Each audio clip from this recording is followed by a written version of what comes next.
Mmamoloko, Kubayi-Ngubane to launch a fourth industrial revolution center.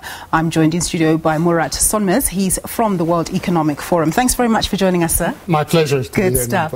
So you are basically going to be consulting with our government to bring this fourth industrial revolution center to South Africa. Just tell us about what that center is, and it's a replication of something that you already have in the United States. Yes, South Africa is joining the global network that we established 2 years ago. We have centers in San Francisco, India, China, Japan.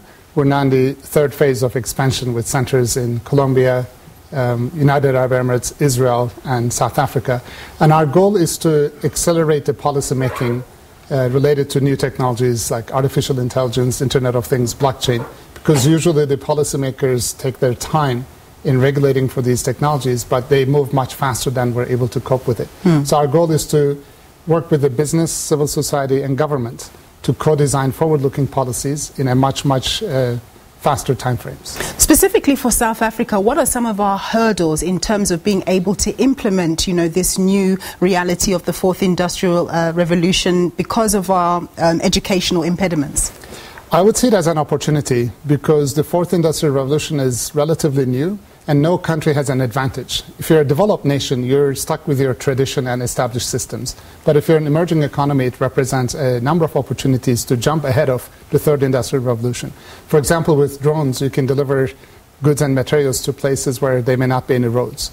With Internet of Things, we can collect data on environment, agriculture, energy consumption, and use techniques like artificial intelligence to deliver healthcare to millions without them having to go to the hospital. So I don't see it as a hurdle, but I see it as an opportunity.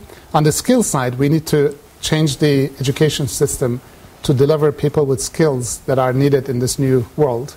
And that requires a close collaboration with the government and across ministries, which we see in South Africa as well. Of course, here in South Africa, the President, Cyril Ramaphosa, he's said that from an education policy perspective, at primary level, there's going to be a lot of investment in terms of making highly tech sort of school classrooms with students having tablets and laptops and even doing things like coding and that sort of thing. How important do you think that is?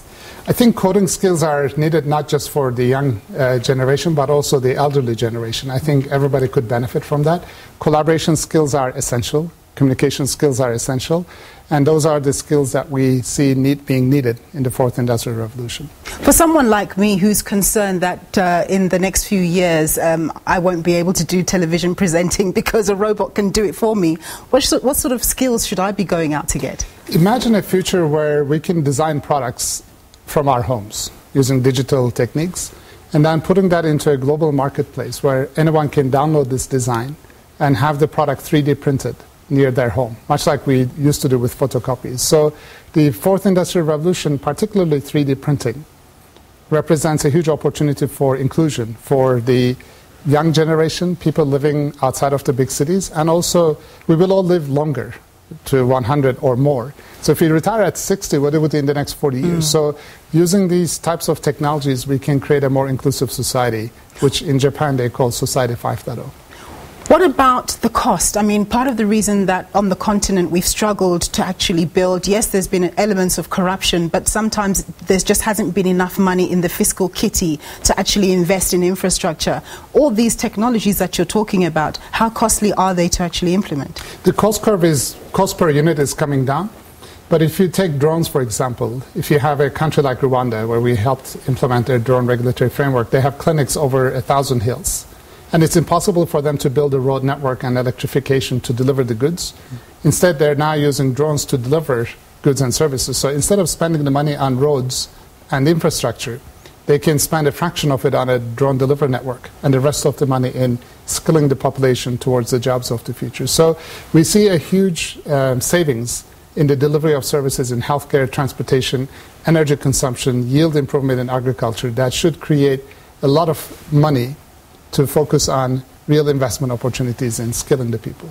It's great that they brought you here to South Africa. I can hear the enthusiasm in your voice around this technology, and you'll be imparting your wisdom here in South Africa. That was Murat Sonmez. He's from the World Economic Forum, and he's going to be liaising with government as to how we can participate in this journey.